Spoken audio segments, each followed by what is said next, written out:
Hello everyone, তোমাদের সকলকে welcome to বাংলার ব্যাকবেঞ্চার ইউটিউব চ্যানেলের নতুন একটা ভিডিওতে। তো তোমরা যারা 2025-এ কোনো ডিপ্লোমা ইঞ্জিনিয়ারিং কলেজে ভর্তি হবে ভাবছো, তোমাদের জন্য একটা খুব ভালো খবর, যেটা হচ্ছে আমাদের টেকনিক্যাল বোর্ড, সে টেকনিক্যাল বোর্ড থেকে একটা নোটিশ পাবলিশ করা হয়েছে। সেই নোটিশে যে শিডিউল, মানে অ্যাডমিশন প্রসেসের যে শিডিউল, কবে র্যাঙ্ক কার্ড আসবে, কবে অ্যাডমিশন হবে, তার ডিটেলস একটা নোটিশের মাধ্যমে কিন্তু বলে দেওয়া হয়েছে।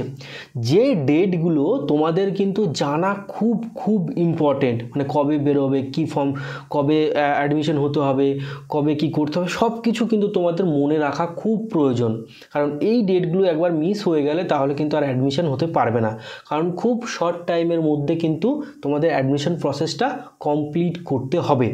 তো প্রথমে আমি তোমাদেরকে এই নোটিশে কি বলা হয়েছে সেটা আমি তোমাদের একবার পড়ে শোনাই।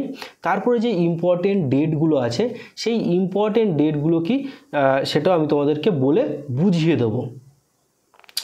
তো প্রথমে বলেছে, নোটিফিকেশানে যেটা বলেছে, common admission to various polytechnic and industrial training institute, মানে আইটিআই, পলিটেকনিক এবং ITI for the academic year 2025 has been notified by the department vide notification number এত, ডেট এত, date 8/4/2025, read with number is this. ঠিক আছে, তো এই যে notice, এইখানে 2025-এর তোমরা যারা ভর্তি হবে তার মানে আইটিআই এবং পলিটেকনিক তোমরা যারা করবে তাদের জন্য এই নোটিশে বলা হয়েছে, সেটাই বলেছে এখানে। তো তারপরে আমি ডাইরেক্ট চলে যাচ্ছি, the detailed admission schedule is as a flows দিয়ে এইখানে টোটাল ডেট দেওয়া আছে। ঠিক আছে, মানে কবে থেকে কি হবে সেটা। তো serial number 1, publication of merit list, মানে মেরিট লিস্ট মানে হচ্ছে তোমাদের র্যাঙ্ক কার্ড কবে পাবলিশ হবে, 16 তারিখে, মানে 15 তারিখ অবধি লাস্ট ডেট ফর্ম ফিল আপের, 16 তারিখে কিন্তু তোমাদের র্যাঙ্ক কার্ড বেরোবে, মানে ফর্ম ফিল আপের লাস্ট ডেট 15 তারিখ, 16 তারিখে তোমার র্যাঙ্ক কার্ড বেরোবে। এবং চয়েস ফিলিং ফর অ্যাডমিশন, তোমরা যারা চয়েস ফিলিং করবে, র্যাঙ্ক কার্ড আসার পরেই কিন্তু তোমরা চয়েস ফিলিং করবে, কিন্তু চয়েস ফিলিংটা খুব ভালোভাবে করবে, কারণ চয়েস ফিলিংটাই কিন্তু মোস্ট ইম্পর্টেন্ট অ্যাডমিশন পাওয়ার ক্ষেত্রে। চয়েস ফিলিং ঠিকঠাক মতো না করতে পারলে একটা ভালো র্যাঙ্ক করেও কিন্তু একটা ভালো কলেজে চান্স পাবে না। তো সেই ডেটটা কবে, 18 তারিখ থেকে, মানে 18 তারিখ, জুলাই মাসের 18 তারিখ থেকে 22 তারিখ, 18, 19, 20, 21, 22, 5 দিন তোমরা টাইম পাবে হাতে। খুব সুন্দরভাবে ধীরে সুস্থে করবে চয়েস ফিলিংটা। আমি বারবার কেন বলছি, মানে চয়েস ফিলিং খুব ইম্পর্টেন্ট। তোমরা যদি চয়েস ফিলিং করতে না পারো বা বুঝতে না পারো কীভাবে চয়েস ফিলিং করলে একটা ভালো কলেজ পাবে, তাহলে আমার সঙ্গে তোমরা পার্সোনালি কন্ট্যাক্ট করতে পারো। কীভাবে কন্ট্যাক্ট করবে, আমার চ্যানেলের নামের পাশে দেখবে একটা জয়েন অপশান আছে, জয়েন অপশানে ক্লিক করে 89 রুপিস পেমেন্ট করলে তোমরা আমার কাছে মেম্বারশিপ নিয়ে নেবে। মেম্বারশিপ নেওয়ার পরে কমেন্ট বক্সে বা ডেসক্রিপশানে আমার কন্ট্যাক্ট ডিটেলস আছে, ওইখানে আমাকে মেসেজ করে বলবে আমি মেম্বারশিপ নিয়েছি। আমি তোমাকে কন্ট্যাক্ট নাম্বার, হোয়াটসঅ্যাপ নাম্বার দিয়ে তোমার সঙ্গে কথা বলে তোমার কেমন কি পছন্দ না পছন্দ সেটা শুনে আমি তোমাকে একটা মানে চয়েস ফিলিংয়ের লিস্ট বানিয়ে তোমাকে আমি হোয়াটসঅ্যাপে পিডিএফ করে পাঠিয়ে দেবো। সেই হিসাবে তুমি চয়েস ফিলিং করলে তোমার অনেক চান্স বেড়ে যাবে একটা ভালো কলেজ পাওয়ার। তো চয়েস ফিলিংয়ের ডেটটা আমি বলে দিলাম, 18 তারিখ থেকে 22 তারিখের মধ্যে তোমাদের চয়েস ফিলিং হবে। ফার্স্ট ফেজ অ্যালটমেন্ট লেটার, মানে তোমরা যে চয়েস ফিলিং করলে তা কিন্তু ফার্স্ট ফেজ, সেকেন্ড ফেজ হিসাবে কিন্তু তোমাদের একটা ফেজে কিন্তু রেজাল্ট আসবে। তো ফার্স্ট ফেজ অ্যালটমেন্ট লেটার আসবে হচ্ছে তোমার 23, মানে 23 তারিখ, জুলাই মাসের 23 তারিখে তোমাদের কিন্তু ফার্স্ট অ্যালটমেন্ট লেটার আসবে, যে তুমি কোন কলেজে চান্স পেয়েছো সেটা তোমাকে রেজাল্ট হিসেবে পাবলিশ করা হবে। তারপরে ফার্স্ট ফেজ অ্যাডমিশন, মানে 23 তারিখে তোমাদের ফর্ম, মানে অ্যালটমেন্ট তুমি তুললে, দেখলে যে আমি কলেজে চান্স পেয়েছি, হ্যাঁ আমি ভর্তি হব, অ্যালটমেন্ট লেটার তুলে নিলে, তারপরে তোমাকে কী করতে হবে, অ্যাডমিশন নিতে হবে। অ্যাডমিশনটা কবে নেবে, 23 তারিখ থেকে তোমাকে 26 তারিখ, 23 তারিখ থেকে 26 তারিখের মধ্যে তোমাকে কিন্তু অ্যাডমিশন নিতে হবে। এই ডেটের মধ্যে অ্যাডমিশন না নিলে কিন্তু তোমার অবস্থা খারাপ। ঠিক আছে, তারপর হচ্ছে upgradation and second phase allotment letter. Upgradation মানে কি, আপগ্রেডেশন মানে হচ্ছে তুমি যে কলেজে অ্যালটেড হয়েছো, যে কলেজে তুমি চান্স পেয়েছো, সেই কলেজটা তোমার পছন্দ না, তুমি সেকেন্ড ফেজের জন্য আবেদন করতে চাইছো, সেটাকে বলে আপগ্রেডেশন।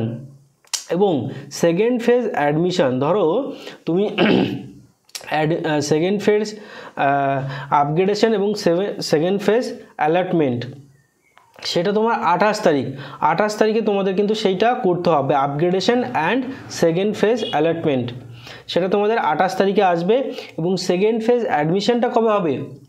সেকেন্ড ফেজ অ্যাডমিশনটা 29 তারিখ থেকে 31 তারিখ, জুলাই মাসের 29 তারিখ থেকে 31 তারিখের মধ্যে তোমাদের কিন্তু সেকেন্ড ফেজের অ্যাডমিশনটা কমপ্লিট করতে হবে।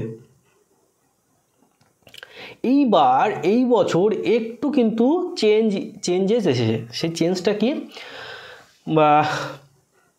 Commencement of classes from 1st August 2025 for student who are admitted in the first 2 round।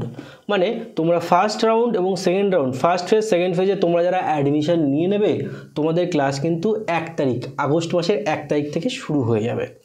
এবার এইখানে একটু সমস্যা, যে যারা ভর্তি হয়ে গেল তাদের ক্লাস শুরু হয়ে গেল, যারা ভর্তি হলো না, যারা থার্ড রাউন্ড বা সেকেন্ড ফেজের জন্য ওয়েট করলো, তাদের কি হবে, তাদের কবে ক্লাস শুরু হবে, সেটা নিয়ে একটু সমস্যা। তো সেকেন্ড ফেজ, আবার তোমাদের সেকেন্ড ফেজের জন্য একটা ভ্যাকান্সি লিস্ট ডিক্লেয়ার করা হবে। মানে ফার্স্ট ফেজ সেকেন্ড ফেজে তোমরা যারা অ্যাডমিশন নিয়ে নেবে, ঠিক আছে, ফার্স্ট ফেজ সেকেন্ড ফেজে তোমরা যারা অ্যাডমিশন নিয়ে নেবে, তারপরেও তো কিছু সিট ফাঁকা থাকবে। সেই সিটগুলো, কতগুলো সিট ফাঁকা আছে, সেইটা তোমাদের 7 তারিখে জানানো হবে। তবে হ্যাঁ, তোমরা কিন্তু হাল ছেড়ে দিলে চলবে না। ফার্স্ট কাউন্সিলিংয়ে চান্স পেলে না, সেকেন্ড ফেজে চান্স পেলে না, আপডেট থাকতে হবে, তাহলেই কিন্তু তোমরা বুঝতে পারবে কবে কি হচ্ছে না হচ্ছে। লাস্টের দিকে গিয়ে চান্স পেলেও পেতে পারো, তাই লেগে থাকবে। তো ভ্যাকান্সি বেরোবে 7 তারিখে, সেকেন্ড ফেজ চয়েস ফিলিং, মানে 7 তারিখে ভ্যাকান্সি বেরোলো, তারপরে আবার চয়েস ফিলিং হবে। সেটা হবে 8 তারিখ, আগস্ট মাসের 8 তারিখ থেকে 9 তারিখের মধ্যে তোমাদের কিন্তু আবার চয়েস ফিলিং হবে সেকেন্ড ফেজের জন্য। এবার third phase admission, choice filling হয়ে গেলে থার্ড ফেজ অ্যাডমিশন কবে হবে? এখানে কিন্তু বলেনি যে সেকেন্ড ফেজ অ্যালটমেন্ট লেটারটা কবে আসছে, বুঝলে?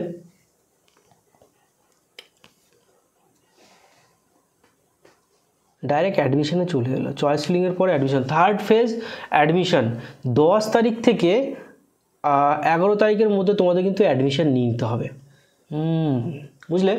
10 তারিখের পর 10 তারিখ থেকে 11 তারিখের মধ্যে তোমাদের অ্যাডমিশনও নিয়ে নিতে হবে। এবং টোটালি কিন্তু এবছর অ্যাডমিশনটা অনলাইনে নিতে হচ্ছে। এটা কিন্তু একটা সুবিধা, খুবই সুবিধা, কলেজে যেতে হচ্ছে না। কারণ অনেক সময় দেখা যাচ্ছে, গত বছর একটা কলকাতার ছেলে সেই কোথায় মালদাতে পেয়েছে, মালদা পলিটেকনিক পেয়েছে, তার যেতে গিয়ে অনেকটা সময় চলে যেত। কিন্তু এবছর সেটা আর করতে হচ্ছে না, অনলাইনেই তোমরা করতে পারবে। তো থার্ড ফেজ অ্যাডমিশনটা তোমাদের 10 তারিখ থেকে 11 তারিখের মধ্যে কমপ্লিট করতে হবে। Vacancy declaration for spot counselling, এই ডেটটা কিন্তু খুব ইম্পর্টেন্ট একটা ডেট। যারা একদম খারাপ র্যাঙ্ক করবে তাদের জন্য খুব ইম্পর্টেন্ট এই ডেটটা। কি? Vacancy declaration for spot counselling. Spot counselling মানে কি? First phase second phase third phase যখন অ্যাডমিশন কমপ্লিট, তারপরেও কিছু সিট বাকি থাকে। সব কলেজে কিন্তু একদম ফুলফিল স্টুডেন্টরা ভর্তি হয় না। অনেক স্টুডেন্ট ভালো কলেজ চান্স পায় না বলে অ্যাডমিশন নেয় না, অন্য কোনো লাইনে চলে যায়। তারা কি করে? সেই সিটগুলো ফাঁকা থেকে যায়। সেই সিটগুলো ফাঁকা থাকার কারণে আবার একটা চান্স দেওয়া হয়, সেটাকে বলা হয় স্পট কাউন্সেলিং। তো vacancy declaration for spot counselling 12 তারিখ, আগস্ট মাসের 12 তারিখে শুরু হবে এবং জানিয়ে দেওয়া হবে। এবং স্পট কাউন্সেলিং হবে 13 তারিখ, আগস্ট মাসের 13 তারিখ থেকে 14 তারিখ। হ্যাঁ, date base extension admission detail. এবং তোমাদের কিন্তু ডেট বাড়ানো বা কমানো হতে পারে, মানে ডেট চেঞ্জও হতে পারে স্পট কাউন্সেলিংয়ের। তো তোমরা চ্যানেলটিকে ফলো করে রেখো, তাহলে কিন্তু সব আপডেট তোমরা কিন্তু পেয়ে যাবে। আর ইম্পর্টেন্ট নোটিশ যেখানে বলা হয়েছে, all admission shall be done অনলাইনে তোমাদের সব অ্যাডমিশন হবে। Payment of admission fee shall be made through government receive portal system. ঠিক আছে, ওই অনলাইনে গিয়েই পেমেন্ট সব কিছু করতে হবে। In case any candidate is unable to make the online payment, তো তোমাদের কি করতে হবে? তোমাদের ওটাকে রিসিভ কপি নিয়ে মানে তোমরা যে পেমেন্ট করেছো সেই রিসিপ্ট কপি নিয়ে কিন্তু মেল করতে হবে, ঠিক আছে। আর এই সমস্যাটা হবে, অনেকেরই সমস্যাটা হবে যে পেমেন্ট ইস্যু এটা কিন্তু আসবে। 2-3 বছর ধরে আমি এটাই দেখছি, পেমেন্ট করে দিচ্ছি কিন্তু পেমেন্ট সাকসেসফুল হচ্ছে না। তাই একটু বি কেয়ারফুল হয়ে সব কিছু করবে। তো আশা করি বুঝতে পেরেছো। যদি ভিডিওটা ভালো লাগে একটা লাইক করে দিও, আর কী কী টপিকে তোমরা ভিডিও চাইছো সব কিছু কমেন্ট বক্সে জানিও, আমি ভিডিও নিয়ে আসছি। তো ভিডিওটা এখানে শেষ করছি। ভালো থেকো, সুস্থ থেকো এবং নিজের ফ্যামিলিকে নিয়ে হ্যাপি থেকো। Thank you.